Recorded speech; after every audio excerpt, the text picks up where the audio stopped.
আসসালামু আলাইকুম। Coder house বিডিএর পক্ষ থেকে আমি মোহাম্মদ মুর্শিদুল আরিফিন বলছি। আজকের টিউটোরিয়ালে আমি আপনাদেরকে দেখাবো যে পিএইচপিতে কিভাবে নাম্বার ব্যবহার করতে হয়, অর্থাৎ ইন্টিজার সংখ্যা এবং বিভিন্ন নাম্বারের যোগ বিয়োগ, ভ্যারিয়েবলের যে যোগ বিয়োগ, একটি ভ্যারিয়েবলে কোনো একটা নাম্বার রেখে সেটির সাথে কিভাবে বিভিন্ন অপারেশন করতে হয়। তো এটি আজকের টিউটোরিয়ালে আমি আপনাদেরকে দেখাবো। তো চলুন দেখা যাক আমরা এই কাজটি কিভাবে করতে পারি। তো আমরা আমাদের htdocs ফোল্ডারের ভিতরে আসলাম। এখানে আমি পার্ট 6 নামক একটি ফোল্ডার তৈরি করলাম। এর ভিতরে index.php ফাইল তৈরি করলাম। এবার আমি এখানে কোড লিখব।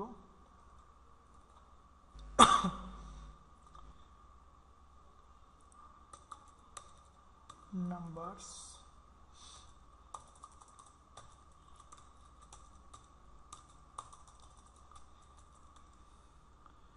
তো আমি এখানে তিনটি ভ্যারিয়েবল মনে করুন নিলাম, যে a1 একটি ভ্যারিয়েবল, a1 এর মান হলো 10।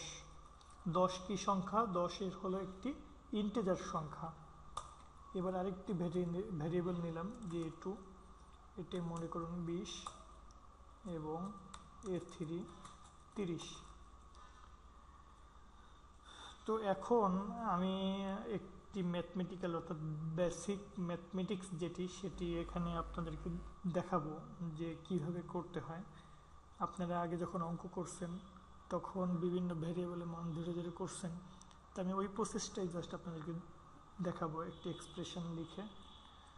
যে মনে করুন আমি এরকম একটি এক্সপ্রেশন 10 + 3 × 40, তারপরে মনে করুন মাইনাস আর দুটি সংখ্যা লিখলাম 20 + 30। এই পুরাটুকুকে আমি একটি ব্র্যাকেটের ভিতর নিয়ে ভাগ 20 + 20, এটিকে আমি রাখলাম a4 নামক একটি ভ্যারিয়েবলের ভিতরে। এখন যদি আমি ইকো করাই, ইকো অফ a4, তাহলে আসলে কি হবে? দেখুন আমি এখানে যোগ করছি, যোগ গুণ ভাগ একসাথে সবগুলোই ব্যবহার করছি। আপনি এরকমভাবে পিএইচপিতে যে কোনো দুইটি সংখ্যা বা একাধিক সংখ্যার যোগ বিয়োগ গুণ ভাগ এরকম এক্সপ্রেশনের মাধ্যমে লিখে তারপরে কাজ করতে পারবেন। তো এখন দেখুন এখানে কিভাবে কাজ হবে, যে 3 × 40, এখানে হবে 120 + 10 = 130, মাইনাস করছি 50, তো 130 - 50 = 80। তো 80 ভাগ এখানে আবার 40, তার মানে আমার আউটপুট আসবে 2। তো চলুন দেখা যাক যে আমাদের আউটপুটে কি আসে। তো আমাদের ওয়েব ব্রাউজারে আমি কোডটি রান করাই। Local host part 6 index.php। তো দেখুন আমার আউটপুট আসছে 2। তো এরকমভাবে আপনারা যোগ বিয়োগ করতে পারবেন। এখন দেখুন এখানে a1 এর মান আমি ধরছিলাম 10, এখন এখানে 10 না বসিয়ে আমি যদি এরকম লিখতাম যে a1, এরপরে 20-র পরিবর্তে আমি লিখতে পারি a2, যেহেতু a2-তে 20 রাখছিলাম আর 30 রাখছিলাম a3-তে, এই জন্য আমি a3 লিখলাম। আর এখানে একই রকমভাবে a2 + a2 লিখলাম। তার মানে a2-তে যে মানটি নিয়েছিলাম সে মানটির পরিবর্তে আমি সেই মানটিকে একটি ভ্যারিয়েবল অ্যাসাইন করে সে ভ্যারিয়েবল দিয়ে একটা এক্সপ্রেশন তৈরি করছি। তো আউটপুট দেখেন কি আসে, আউটপুট সেম। তো আশা করি বুঝতে পারছেন এটা কিভাবে কাজ করে। তো এবার আমি আপনাদেরকে যেটি দেখাবো, আমি একটি নিউ লাইন দিই এখানে।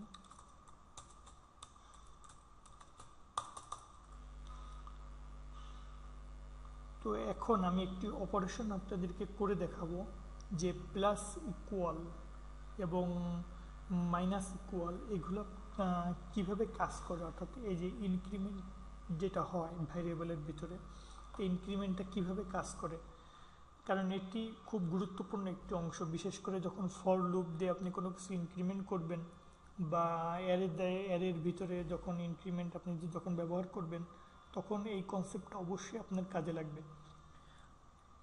তো দেখুন আমি এখানে মনে করুন একটি ভ্যারিয়েবল নিলাম কোডার ইকুয়াল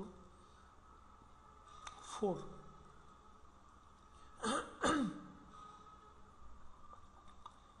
এখন কোডার ইকুয়াল টু 4 নিয়ে আমি একটি অপারেশন করব, সেটি হলো কোডার ইকুয়াল কোডার প্লাস 4।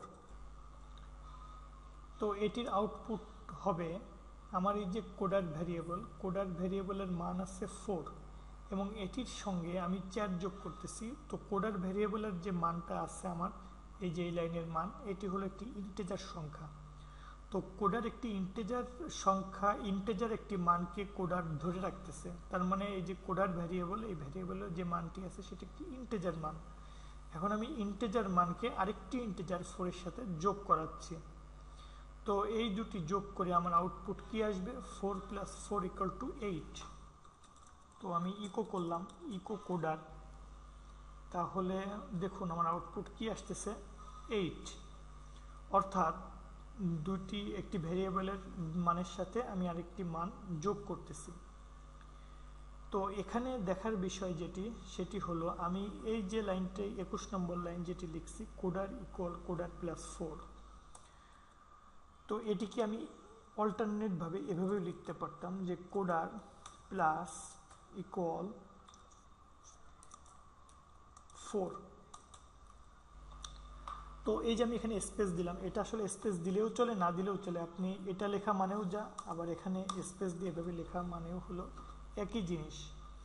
তো কোডার প্লাস ইকুয়াল টু 4 অর্থ কোডার ইকুয়াল কোডার প্লাস 4।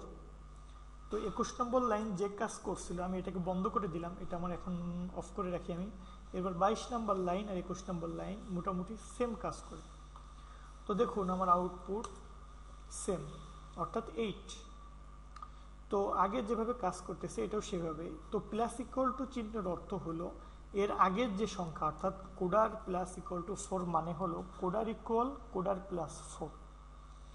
তো এটা আমি আসলে গত টিউটোরিয়ালেও আপনাদেরকে ইনটু দিয়ে দেখিয়েছিলাম যে কোডার ইন ডট ইকুয়াল, তো এখানেও সেম কনসেপ্ট। তো একই রকমভাবে আমরা আরেকটি কাজ করি, প্লাস ইকুয়ালের জায়গায় আমি একটি মাইনাস ইকুয়াল দিয়ে যদি কাজ করাই, মনে করুন কোডার মাইনাস ইকুয়াল টু 3।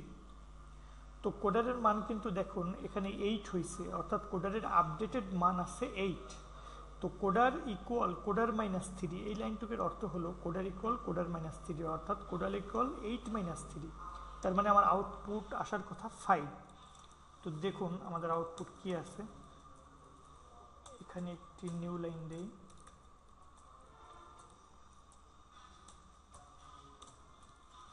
তো এখানে কোডার মাইনাস ইকুয়াল টু 3 দেওয়া মানে কোডার ইকুয়াল কোডার মাইনাস 3, আমার আউটপুট আসবে 5। তো দেখুন আমার আউটপুট আসছে কি 5। একইভাবে মাইনাসের পরিবর্তে আমি দুই লাইনটা কপি করে নিয়ে আসি, এখানে আমি ইনটু দিয়ে করব, কোডার ইনটু ইকুয়াল টু মানে স্টার ইকুয়াল টু 3। তো স্টার চিহ্নের মানে হলো গুণ। তো আমরা এটিকে স্টার চিহ্ন দিয়ে প্রকাশ করে থাকি পিএইচপির ক্ষেত্রে বা অন্য যে কোনো প্রোগ্রামিং ল্যাঙ্গুয়েজের ক্ষেত্রে। তো এটার মানে হলো কোডার ইকুয়াল কোডার গুণন 3। তো এখানে এই লাইনের 26 নম্বর লাইনে আমি কোডার মান পেয়েছিলাম 5। তো 5 গুণ 3 ইকুয়াল টু আমার আসবে 15। তো চলুন দেখা যাক আমার আউটপুট কি আসে, 15। একই রকমভাবে আমি ভাগ দিয়েও এটা করতে পারি যে কোডার ইকুয়াল কোডার ভাগ 3 অথবা কোডার ভাগ ইকুয়াল 3। তো আমার আউটপুট কি আসবে, এখানে তো 15 পেয়েছি, তো 15 ভাগ 3, এখানে মনে করুন আমি 5 দিলাম, তো 15 ভাগ 5, তাহলে আমার আউটপুট আসবে 3। তো আমার আউটপুট আসছে 3। তো এভাবে আসলে এই অপারেশনগুলো করা হয়। পিএইচপির ম্যাথমেটিক্যাল অপারেশন আসলে এইভাবে করা হয় পিএইচপিতে। তো আমি আরেকটি জিনিস দেখাবো আজকে, খুবই গুরুত্বপূর্ণ জিনিস, যেটি হলো এই প্লাস ইকুয়াল টু 5-এর স্থলে বা এই যে প্লাস বা মাইনাস এই ইকুয়াল টু, আমি প্লাস দিয়ে আপনাদেরকে দেখাই যে এটিকে কপি করে আনি এখানে। তো এই যে প্লাস ইকুয়াল টু 4, এখানে যদি আমি 1 দিতাম তাহলে কি হতো, এটার 1 দেওয়া মানে হলো কোডার ইকুয়াল কোডার প্লাস 1। তো আপনারা মনে রাখবেন এই কোডার ইকুয়াল কোডার প্লাস 1, অর্থাৎ এই সংখ্যাটা যখন 1 থাকবে তখন এই লাইনের ইকুইভ্যালেন্ট, অর্থাৎ এই লাইনটা না লিখে আমি আরেকভাবে লিখতে পারি, সেটা হলো কোডার প্লাস প্লাস। তো এই কোডার প্লাস প্লাসের অর্থ হলো কোডার প্লাস ইকুয়াল 1, কিন্তু যদি প্লাস ইকুয়াল 2 থাকে তাহলে আপনি কিন্তু এভাবে প্লাস প্লাস দিয়ে এটাকে প্রকাশ করতে পারবেন না। তো এই জন্য আমরা এই প্লাস প্লাস শুধুমাত্র 1-এর ক্ষেত্রে ব্যবহার করে থাকি। এর অর্থ হলো কোডারের আগে যে মানটি ছিল তার সাথে 1 যুক্ত হলো। তো আপনাদের মনে আছে যে আমি এখানে কোডারের মান পেয়েছি 3।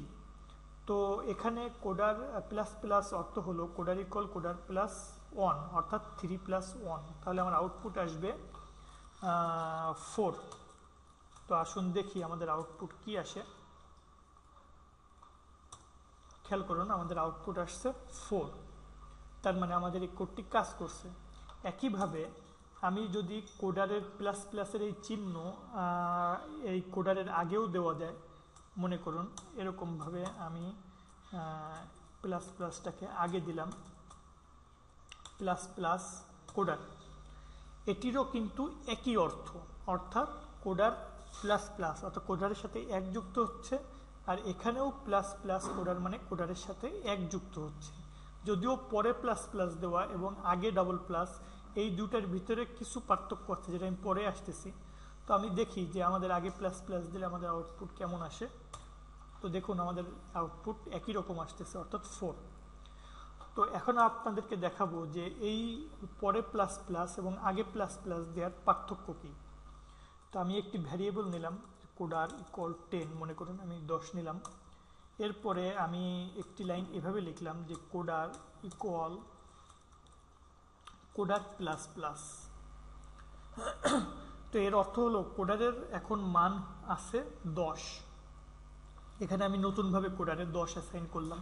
মনে করলাম আগে মানগুলো আমার ভুলে গেছি, এটাই মনে করলাম। এখন মনে করলাম যে কোডারের নতুন মান হলো 10। এখন আমি কি করছি, coder equal coder plus plus, এবং আমি এখানে ইকো করাবো কোডার। তো এই পরে প্লাস প্লাস দেওয়ার অর্থ হলো এই 10-এর সাথে আপনার কি হবে, 1 যুক্ত হবে। 10-এর সাথে আপনার 1 যুক্ত হবে। 10-এর সাথে আপনার 1 যুক্ত হয়েছে ঠিকই, কিন্তু এই 1টি কিন্তু এখানে শো যুক্ত হওয়ার পরে এখানে কি করবে না, এখানে শো করবে না। কারণ হলো কোডারের সে মান 10 নিয়ে রাখছে, এবং এই লাইনে আমি কি করছি যে কোডারের যে মান 10 ছিল, আমি এই লাইনে বলতেছি যে কোডারের মান আমি কি করতেছি, 10-এর সাথে 1 যোগ করতেছি, কিন্তু সেটি এই লাইনে হবে না, সেটি হবে এর পরবর্তী যে কোনো লাইনে। অর্থাৎ পরে প্লাস প্লাস দেওয়ার অর্থ হলো এই প্লাস প্লাস দিয়ে আমি কোডারের মান অ্যাসাইন ঠিকই করতেছি, কিন্তু আগের যে 10 ছিল সে 10ই কিন্তু এখানে অ্যাসাইন হবে। আমি আসলে বলে দিলাম যে পরে প্লাস প্লাস দিয়ে যে এই লাইনের পরবর্তীতে যে কোনো লাইনে ওই মানটা কার্যকর হবে, অর্থাৎ 11 হবে, কিন্তু ওখানে হবে না।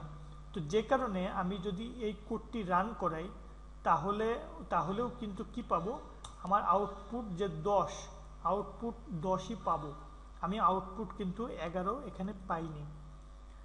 কিন্তু আমি যদি এই প্লাস প্লাস এখানে না দিয়ে এটি যদি আগে দিতাম, মনে করুন এখানে প্লাস প্লাস দিলাম, তো এর অর্থ হলো কোডারকে আমি বলে দিলাম যে এই লাইনেই তুমি যে লাইনে আসো ওই লাইনেই তুমি কি করবা, 10-এর সাথে 1 যোগ করে কোডারে রাখবা।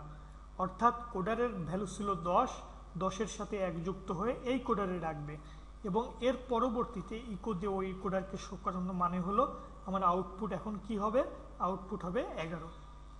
তো দেখুন আমি এখানে আউটপুট পেজকে রিফ্রেশ দিলে দেখুন এখানে 11 আসছে। তো এই অপারেশনটা যদিও একটু কমপ্লেক্স মনে হচ্ছে, তো আপনারা বিভিন্নভাবে মান নিয়ে যদি এই অপারেশনটা করে থাকেন তাহলে দেখবেন এটি আপনাদের জন্য বুঝতে আরও সহায়ক হবে। তো আপনারা যখন পিএইচপিতে লুপ করবেন, ফর লুপ বা হোয়াইল লুপ, তখন এই অপারেশন অনেকবার আসবে। তখন যদিও এই কনসেপ্ট আপনাদের ক্লিয়ার হবে, তারপরেও আমার সাজেশন থাকবে এটি ওই ক্ষেত্রে যাতে বুঝতে আপনার ঝামেলা না হয় পরবর্তীতে ফর লুপের ক্ষেত্রে।